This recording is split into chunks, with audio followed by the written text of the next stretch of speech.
Hello there. Welcome to a quick overview of the content-based left navigation, a new enhancement for Cogbooks courseware. As you navigate through your learning activities, the content-based left navigation provides a table of contents-like view of the entire class.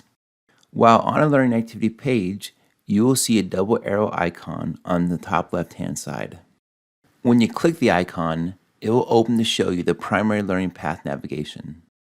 In addition, there will now be a new blue icon you can click to bring up the entire class structure, much like a table of contents. This will help you understand better the overall progress within the course, as it will show each topic, subtopic, and learning activity. In this example, 1, 2, and 3 represent the assigned topics.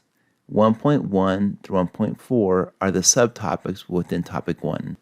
You can also track your progress within each subtopic to see how many activities you have completed. From here, you can also click on any other topics within your current assignment to view the activities and see your progress. It is important to note that this new feature will only let you view activities within your current assignment. Thanks for watching this quick overview of the content-based left navigation. We hope this new feature helps improve your learning experience.